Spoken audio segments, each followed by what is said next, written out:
こんにちは、まるたびチャンネルのまるです。5月のゴールデンウィークに行った大阪万博の後編をお送りします。夜の万博は一体どんな感じなんでしょうか。噴水ショーやドローンショーも気になりますよね。早速行ってみましょう。 Here we go。 今回の大阪万博のタイムスケジュールはこんな感じでしたね。かなり詰め込んだ一日の続きをお送りします。さあ、今から向かうのはガンダム館。正式にはガンダムネクストフューチャーパビリオンです。パビリオンの前には実物大ガンダム。この姿には未来に向けて希望を差し伸べるというメッセージが込められているんだとか。まず受付した後はモニターが並んだ部屋で映像を見ながらスタートを待ちます。次の部屋では宇宙ステーションと地上をつなぐ軌道エレベーターの説明動画を大きなモニターで見た後、隣のエレベーターの中へと誘導されます。ここは本当にエレベーターの中のようで、床が振動したり360度囲まれたモニターと天井に映し出される映像でリアルな状況を作り出してくれています。宇宙ステーションに入った私たちを待ち受けているのは、宇宙ゴミの中に紛れ込んでいたジオングとの戦い。これがかなり迫力と緊張感があって、めちゃくちゃ没入感が味わえます。映像も音響もすごく迫力があって、本当に目の前で戦っているよう。そして最後の部屋ではガンダム登場で戦いはクライマックス。ここも周りをモニターで囲まれているので、本当に宇宙船の周りで戦いが行われているような感覚に陥ります。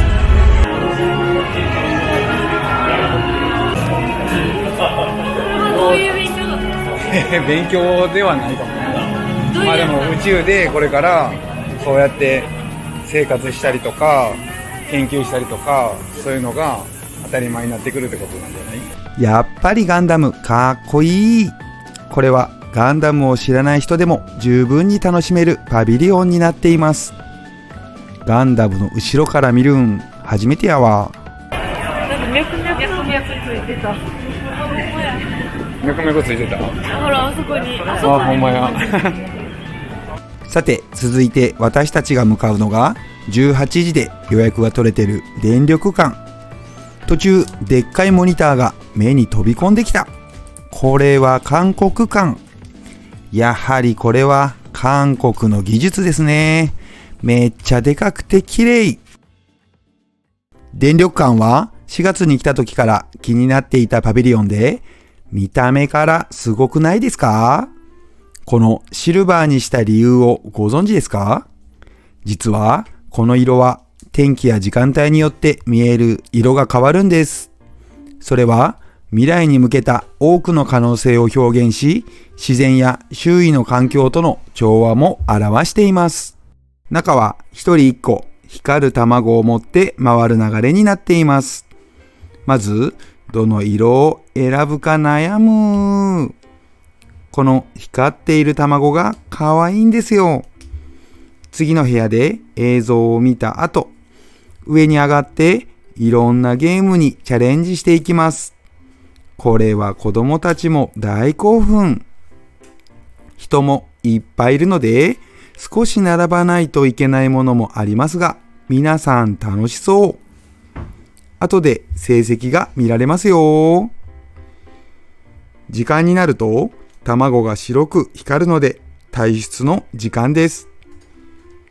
隣の大きなモニターがある部屋で電力について学んだ後、これで終わりかと思いきや、まだまだ残っていました。見てください。この幻想的な光と音の大迫力。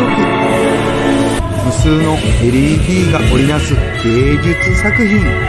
これは知らなかった。続きはぜひ実際訪れて体感してくださいね。映像では伝わらない感動が待っていますよ。さあ、私の卵の成績はどうだったんでしょうか。結果は4個でした。いやー、電力館も楽しかった。もっとゲームもやりたかったけど、仕方ないですね。外に出ると空が赤い？まさか夕日が見える？急いで大屋根リングの上へ。少し雲はあるけど、綺麗な夕日が見える。この景色は油断してましたね。これはぜひ皆さんにも見てほしい。日没時間はリサーチしておいた方がいいですよ。日が沈んで暗くなってくると、各パビリオンがライトアップされて昼間と違った顔を見せてくれます。フランス館も夜はあんな感じなんですね。中でもオーストリア館のライトアップがめちゃくちゃ綺麗。他のパビリオンもライトアップも見たくなって動き始めます。ここはブラジル館。万博の開幕から3日遅れの4月16日からスタートしました。前回私たちが来た4月15日にはまだ閉まっていたので、次の日にオープンしたんですね。クエート館もかなりすごい。クエート館の中には本物の砂漠の砂を使った宝探しがあるみたいですよ。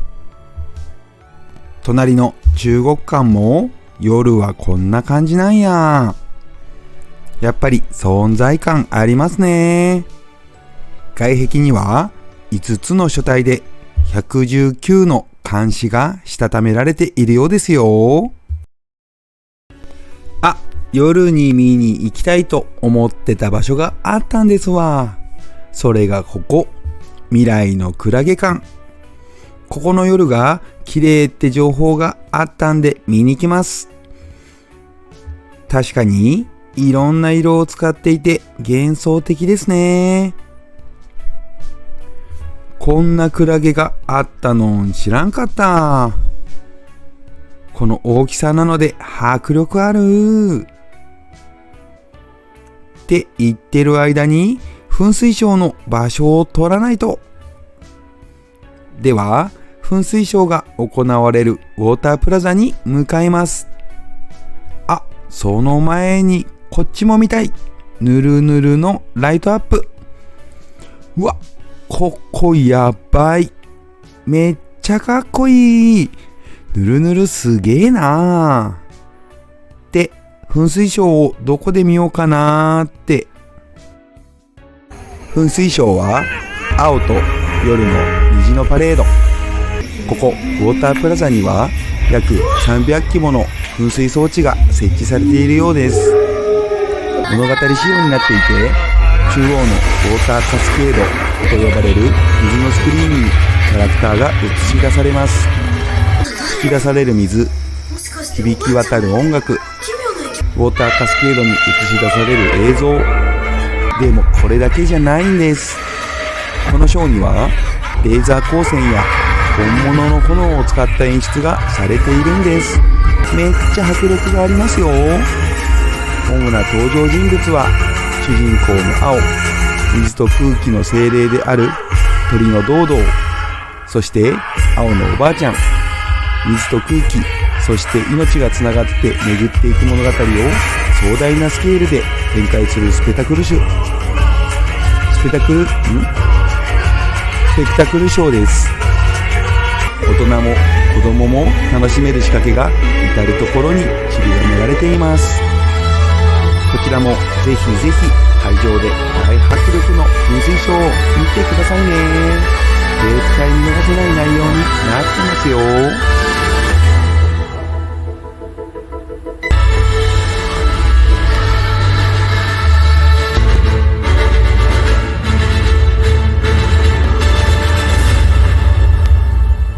さあ、噴水ショーも見たし、そろそろ帰ろうかねーってはならないんですよ。今から向かうのはシャインハット。場所はここです。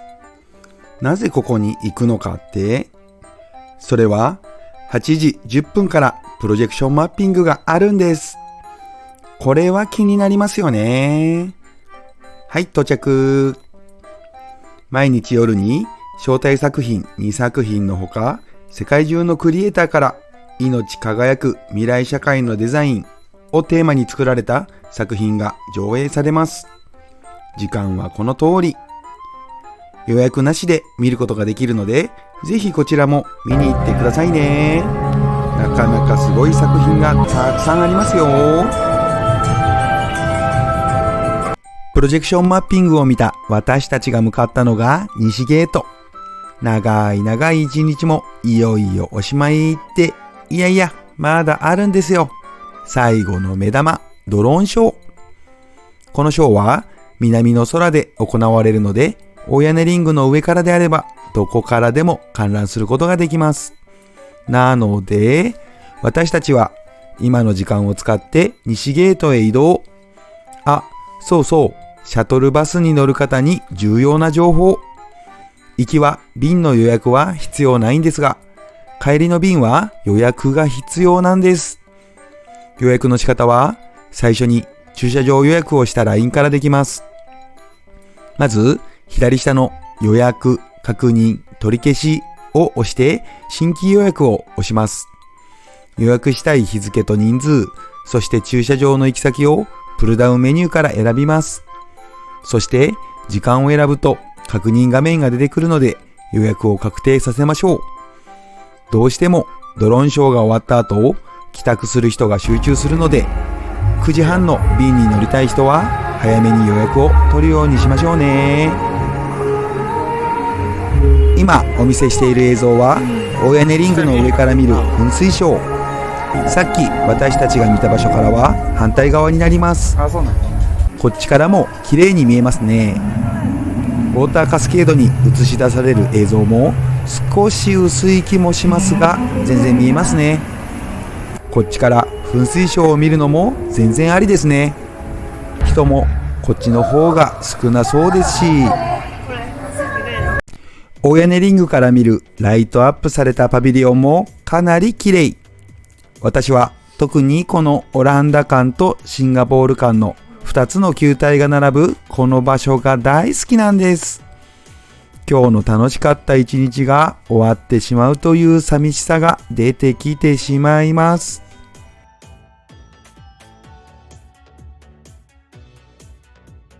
あ、ドローンショーが始まった。最初はどこで始まるのかがわからず、あちこち見てしまった。ちょうどさっき噴水ショーをやっていたウォータープラザの正面で始まると思ってもらえたらわかりやすいかも。他の人の投稿を見ると、噴水ショーの観覧席から見るのがいいとか、大屋根リングの上部から見るのがいいという意見がありました。あ、大屋根リングって実は部分的に2段になっていて、上部に上がるとまた違った景色が見えるんです。でも上段に上がるときには注意が必要で、8時45分には上に入っていけなくなるので、ここで見たい人はそれまでに上段に上がるようにしましょうね。あと万博は10時に完全撤収になるので、パビリオンやショップは9時までです。一部のショップで9時30分までやっているところもあるようなのですが、事前に確認が必要ですね。なので、ドローンショーが終わってからパビリオンに行こうとか、お土産買いに行こうが基本できないのでご注意ください。これから西ゲートに向かいます。ドローンで案内してくれるのがいいですね。帰りながら見える景色も最高です。西ゲートから出る人は、ぜひこのベルギー館見逃さないでください。ひときわ目立つライトアップ。さあ、大屋根リングから降りていきます。ベルギー館って横から見たらこんな感じなんや。屋根の上が気になる。セルビア館もいい感じですね。大屋根リングの下をくぐって西ゲートに向かいます。あ、帰りにあそこがどうなっているのかが見たい。実物大ガンダム。おー、やっぱりライトアップされたガンダム、かっこええわー。吉本館もめっちゃアピールしてる。前回行ったパソナ館も向こうに見えますね。西ゲートに到着しました。いやー、皆さん最後までお付き合いいただきありがとうございました。万博に入ったのが朝の9時で、そこから約12時間半。いやー、目いっぱい楽しみすぎましたわ。これからシャトルバスに乗って堺駐車場に向かいます。今回も最後までご覧いただきありがとうございます。次回はおすすめランキング動画を作成しようかなーって考えていますので、ぜひチャンネル登録して待っててくださいね。いいねボタンもポチッとよろしくお願いします。ご視聴ありがとうございました。